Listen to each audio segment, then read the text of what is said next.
Welcome back. आज हमने बात करनी है मनी सप्लाई पे। और आपको पता है कि मनी सप्लाई का मतलब कि कितने करेंसी नोट्स हैं जो कि मार्केट के अंदर सप्लाई हैं, मार्केट के अंदर सर्कुलेटिंग सप्लाई कितनी है और क्योंकि ज़्यादातर पूरी मार्केट जो है वो पूरी ग्लोबल मार्केट डॉलर्स पे डिपेंड करती है। तो हमारे लिए सबसे ज़रूरी होता है यूएस डॉलर को देखना। अगर हम स्ट्रेट अवे यहाँ पे देखें और हम यहाँ पे लिखते हैं ज़रा USM2, तो ये आपको सबसे ऊपर नज़र आ गया United states money supply M2। वैसे आप हर कंट्री का देख सकते हैं ऐसे, लेकिन फ़िलहाल हम इसको देखते हैं। तो ये आपने जैसे ही चार्ट ओपन किया तो क्योंकि इसका चार्ट मंथली बेसिस पे होता है तो आपको मंथली पे शिफ्ट करना पड़ेगा। जैसे आप मंथली पे शिफ्ट करेंगे आपको एक चार्ट नज़र आ जाएगा इस तरह का। अब आपने देखना क्या है ये मैं आपको दिखाता हूँ ज़रा। ये देखें, आप इसको ज़रा जूम आउट करें। ये देखें, ये आपको क्या नज़र आ रहा है इस चार्ट के अंदर। सिर्फ इस चार्ट को समझें। इस चार्ट को अगर समझ आ गया तो ग्लोबल फाइनेंस की तरफ आपका पहला कदम होगा। आपको ऐसे ऐसे चीज़ें समझ आना शुरू हो जाएंगी।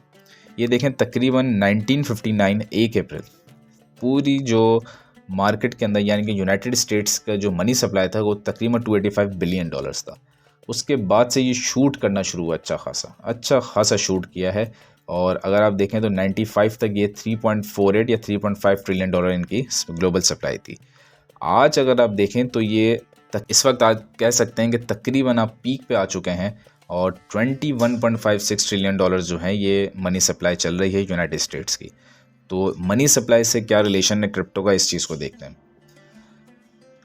जिस तेज़ी से आप देखते हैं कि मनी सप्लाई बढ़ रही है, ये आपको एकदम स्ट्रेट लाइन नज़र आ रही है। आप यहाँ से थोड़ा सा एक कर्व सा बनना शुरू है, लेकिन अब उसके बाद तो स्ट्रेट सी लाइन नज़र आ रही है। जिस तेज़ी से आप देखते हैं कि मनी सप्लाई बढ़ती है उतनी ही तेज़ी से आपके गोल्ड के रिजर्व्स भी बढ़ने चाहिए, लेकिन ऐसा नहीं है। गोल्ड तो लिमिटेड है, डॉलर ज़्यादा से ज़्यादा प्रिंट हुआ जा रहा है। तो इसका मतलब ये होता है कि आपकी जो डॉलर है उसकी वर्थ जो है वो कम होती जा रही है। और ये जो ज़्यादा पैसा प्रिंट हो रहा है ये सारा का सारा पैसा फिर रिस्क एसेट्स की तरफ आता है। और मार्केट के अंदर इसीलिए आप देख रहे हैं कि बिटकॉइन की आज जो प्राइस है वो 82,000 $1,09,000 तक जा चुकी थी। क्यों गई है? क्योंकि ये नोट प्रिंट करते जा रहे हैं, करेंसी नोट ज़्यादा से ज़्यादा आते जा रहे हैं, लोग वही इन्वेस्टमेंट रिस्क एसेट्स में डालते जा रहे हैं। गोल्ड की प्राइसेस शूट करने की वजह भी यही है कि जब मनी सप्लाई ज़्यादा होता है, जब आप ज़्यादा करेंसी नोट प्रिंट करते हैं तो जो रिच होते हैं वो कभी भी अपना पैसा डॉलर्स में नहीं रखते, वो उसको स्विच कर लेते हैं गोल्ड के अंदर, सिल्वर के अंदर। ठीक है, जब आप देखेंगे कि ये मनी सप्लाई कम होना शुरू होगा, जो कि अभी तो आपको नहीं नज़र आएगा कभी दुनिया के अंदर, लेकिन अगर आप देखेंगे मनी सप्लाई कम होता है तो फिर लोग गोल्ड से निकल के इसमें ले आए, लेकिन उसको पॉसिबल नहीं है अभी। क्योंकि 1971 के बाद से जब से गोल्ड स्टैंडर्ड को रिमूव किया है यूएस के अंदर, उसके बाद से आपने देखा है कि तेज़ी से गोल्ड की प्राइसेस भी शूट हुई हैं। तो ये आप जाके किसी भी कंट्री का देख लें, यहाँ पे जाएं और किसी भी कंट्री का M2 सप्लाई देख लें। ठीक है, हम इधर लिखते हैं M2 सप्लाई। अच्छा, अब यहाँ पे आप देखें कि यूनाइटेड स्टेट्स को छोड़ें, चाइना है, जापान है, इंडिया है। इंडिया का देख लेते हैं। चलें, इंडिया का अगर आप मनी सप्लाई देखें तो इंडिया का मनी सप्लाई भी कैसे तेज़ी से शूट किया है। ठीक है, हालांकि कुछ जगह पे थोड़ा डिप, लेकिन अगर आप देखें तो 92 में $1.23 ट्रिलियन, आज $64 ट्रिलियन तक के नोट छाप चुके हैं। तो इतने बड़ी तादाद में जो आपको ये नज़र आ रहा है ना कि शिफ्ट हो रही है, ये सिर्फ इंडिया या अमेरिका का मसला नहीं, ये पूरी दुनिया का मसला है।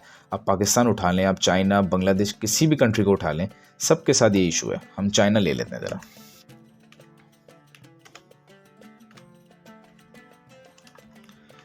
चाइना का मनी सप्लाई देखते हैं। तो चाइना के अंदर अगर आप सप्लाई देखें, ये देखें, चाइना का भी तेज़ी की तरफ से ऊपर की तरफ जा रही है, तो खैर बहुत ही तेज़ी से जा रहा है। तो जितने ज़्यादा आप करेंसी नोट छापते हैं उतना ज़्यादा ही आपके पास गोल्ड भी होना चाहिए, लेकिन गोल्ड किसी के पास इतना नहीं है। तो ये एक प्रॉब्लम है कि इनकी जो करेंसी की वर्थ है वो कम हो रही है, इसलिए लोग रिस्क एसेट्स की तरफ आ रहे हैं। आप इस चीज़ को मॉनिटर किया करें। अगर तो आपको नज़र आ रहा है पूरी दुनिया के अंदर करेंसी नोट ज़्यादा प्रिंट हो रहे हैं, आप न्यूज़ को मॉनिटर किया करें, स्टेट बैंक्स को देखा करें, उनके जो सेंट्रल बैंक्स हैं उनको देखा करें कि उनकी क्या पॉलिसी है। अगर वो ज़्यादा से ज़्यादा करेंसी नोट छापने जा रहे हैं तो आप समझ जाएँ कि वक्ती तौर पे तो ये एक बूस्ट आएगा, लेकिन अल्टीमेटली ये चीज़ें डाउनफॉल की तरफ जाएंगी। तो जब भी आप देखेंगे इस तरीके से मनी सप्लाई बढ़ रहा है सेंट्रल बैंक्स का, आपको चाहिए आप अपने पैसे जो है गोल्ड और सिल्वर में सेव करें। ये एक ऐसी एडवाइस है जो आपको लॉन्ग टर्म में बहुत काम आने वाली है। इस वक्त अगर हम गोल्ड को देखें तो गोल्ड तो खैर $2,900 के करीब है, लेकिन सिल्वर को अगर आप देखें तो सिल्वर आपको नज़र आएगा तकरीबन $32.5। ये बहुत ही कम है और ये इस वक्त मैं समझता हूँ कि हर इंसान के पहुँच में। आप तकरीबन 1 आउंस अगर सिल्वर बाई करना चाहें तो कोई भी बाई कर सकता है। $32.5 का 1 आउंस है। ये इतने ज़्यादा पैसे बनते ही नहीं है, चाहे आप किसी भी मुल्क में रहते हो, इतने ज़्यादा पैसे नहीं। तो इस वक्त आपको ये चाहिए कि आप अपने पैसे जो हैं बेशक क्रिप्टो में इन्वेस्ट करें, ताकि रिस्क एसेट से आप अच्छे पैसे बना लेते हैं, लेकिन अपनी जो लॉन्ग टर्म इन्वेस्टमेंट है ना वो सिल्वर के अंदर करें। इससे आपको फ़ायदा ये होगा कि मतलब क्रिप्टो से भी मैं भी ये करता हूँ, क्रिप्टो से जो मेरा प्रॉफिट बनता है मैं उसको निकाल के मैं सिल्वर में इन्वेस्टमेंट ज़रूर करता हूँ, क्योंकि मुझे ये पता है कि लॉन्ग टर्म पे ना क्रिप्टो काम आएगा, ना आपके पास डॉलर में बचाना, ना किसी करेंसी में कुछ काम नहीं आने वाला है, सिर्फ गोल्ड और सिल्वर काम आने वाला है। आज से 5 साल बाद बिटकॉइन भी क्रैश कर जाएगा, क्रिप्टो भी क्रैश करेगा, हर चीज़ क्रैश करेगी। स्टॉक मार्केट अपने पीक पे है, अगले 1-2 साल में क्रैश कर जाएगी। दुनिया के अंदर प्रॉपर्टी क्राइसिस सर पे खड़ा है, उसको क्रैश करेगा। तो बहुत सारी चीज़ें हैं जो कि आपके सर पे खड़ी हैं, लेकिन सिल्वर और गोल्ड इनके प्राइसेस शूट करेंगे ऊपर। और सिल्वर आने वाले 2 से 3 साल के अंदर, आप याद कर लें 2025 चल रहा है मार्च, आने वाले 2 से 3 साल 2027 2028 ये $100 पर आउंस पे पहुंच जाएगा ईजिली। और ये कब पहुंचेगा, जैसे आप देखेंगे ना कि यूएस की जो ग्लोबल मार्केट है वो नीचे की तरफ जा रही है, उस पर भी चलें, हम इसी वीडियो में बात कर लेते हैं। जब हमने इतनी बात कर ली है, ये वीडियो आपके लिए बहुत काम की होने वाली है, आपको बहुत सी चीज़ें इस वीडियो की मदद से क्लियर हो जाएंगी। और ये वीडियो सिर्फ आप ही को मिलेगी, तो पेड सेक्शन की वीडियो है, तो इसको गौर से देखिएगा। ये मैंने SPX का चार्ट खोला है, वो भी मंथली टाइम फ्रेम पे। अब आप देखें आपको क्या नज़र आ रहा है, आप देखेंगे बस ये कहाँ किस बुलंदी पे पहुंचा हुआ, ये सिर्फ चेक करेंगे कहाँ तक हम पहुंच चुके हैं, और अभी तक हमने कोई बड़ा डिप ही नहीं दिया। तकरीबन यहाँ से उठा लें 2009 से, कितना ज़बरदस्त तरीके से आप ऊपर हैं। ठीक है, अब इसको भी छोड़ें, आप आ जाएं RSI पे। अच्छा, ये तो मैंने मंथली खोला हुआ ना, मंथली को हम कन्वर्ट करते हैं ज़रा, 2 मंथ नहीं 3 मंथ देख लेते हैं। चलो 3 मंथ भी सही है, देखें ज़रा 3 मंथ पे आपको क्या नज़र आ रहा है, गौर से देखें। इसको हटाते हैं ज़रा। अच्छा भाई, ट्रेंड लाइन लेते हैं और यहीं से शुरू कर लेते हैं, यहाँ से।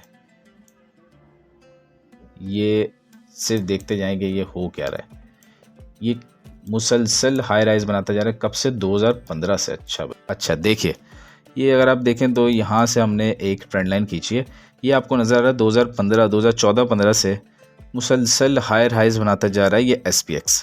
ठीक है, जबकि अगर आप RSI देखें ना, तो RSI आपको इंडिकेट ये कर रहा है कि तकरीबन 2017-18 के अंदर आप पीक पे आ चुके थे, उसके बाद से RSI जो है वो लोअर हाइज बनाता जा रहा है। ये होती है डाइवर्जेंस। अगर जो लोग क्रिप्टो में पुराने हैं उनको पता होगा डाइवर्जेंस का कितना इंपॉर्टेंट रोल है, और RSI डाइवर्जेंस जितने हाई टाइम फ्रेम पे होती है उतनी अच्छी प्ले आउट होती है। ये मैं 3 मंथ का चार्ट आपको दिखा रहा हूँ, ये चीज़ शो कर रही है कि ज़्यादा से ज़्यादा आप थोड़ा नीचे थोड़ा सा ऊपर। ठीक है, इसमें हो सकता है 6-8 महीने 10 महीने लग जाएंगे, जिस तरह मैंने कहा 6-8 महीने 10 महीने, लेकिन ज़्यादा से ज़्यादा इतना, इससे ज़्यादा टाइम नहीं लगेगा। उसके बाद जब आप देखेंगे कि आप नीचे आएंगे तो आप बहुत ही तेज़ी से नीचे की तरफ आ जाएंगे। मैं इसको दोबारा ज़रा बनाता हूँ, गौर से देखिएगा। ये देखें, हल्का सा आप हो सकता है थोड़ा सा ऊपर की तरफ जाएं, लेकिन उसके बाद फिर आप, अच्छा देखते हैं, मैं दोबारा बनाता हूँ इसको, तो फिर उसके बाद आपको नज़र आएगा कि आप तेज़ी से जो है वो नीचे की तरफ टिप करेंगे। कहाँ तक करेंगे कुछ पता नहीं, लेकिन ये जो क्रैश है ये बहुत बड़ा क्रैश होगा, बहुत ख़तरनाक क्रैश होगा, क्योंकि हमने देखा कि RSI डाइवर्जेंस आपके पास 3 मंथ के चार्ट पे। ठीक है, 3 मंथ पे RSI का होना ये आसान काम नहीं है।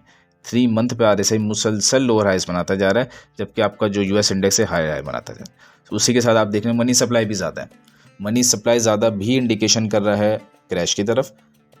साथ ही साथ 3 मंथ का जो RSI है ये भी इंडिकेशन कर रहा है क्रैश की तरफ। ठीक है, गोल्ड और सिल्वर के प्राइसेस हाई हो रही हैं, वो भी इंडिकेशन कर रहा है क्रैश की तरफ। तो इसीलिए यहाँ पे एक एल्ड सीज़न जो है वो 2025 में ही आपको नज़र आएगा, उसका क्रिप्टो से डायरेक्ट रिलेशन है। आप ये समझें, ये अगले 8 से 10 महीने में क्रैश नहीं होने वाला, 8 से 10 महीने इसको लगेंगे। उसी 8 से 10 महीनों के अंदर पैसा यहाँ से निकलना शुरू होगा, ये थोड़ा सा नीचे आना शुरू होगा, वो पैसा क्रिप्टो में आएगा। क्रिप्टो के अंदर आप देखेंगे कि अच्छा खासा पैसा रिवॉल्व होगा, लोग उसमें इन्वेस्टमेंट करेंगे, आपको एल्ड्स बूम करते नजर आएंगे। वही टाइम होगा कि अभी के जो पोर्टफोलियो आपने बनाया उस टाइम पे आप प्रॉफिट टेकिंग करने निकालना शुरू कर देंगे। उसके बाद जब आप क्रैश देखेंगे तो उसका असर क्रिप्टो पे भी पड़ेगा। अभी तक जो क्रिप्टो है इसने आज तक कोई रिसेशन नहीं देखा, पहला रिसेशन होगा।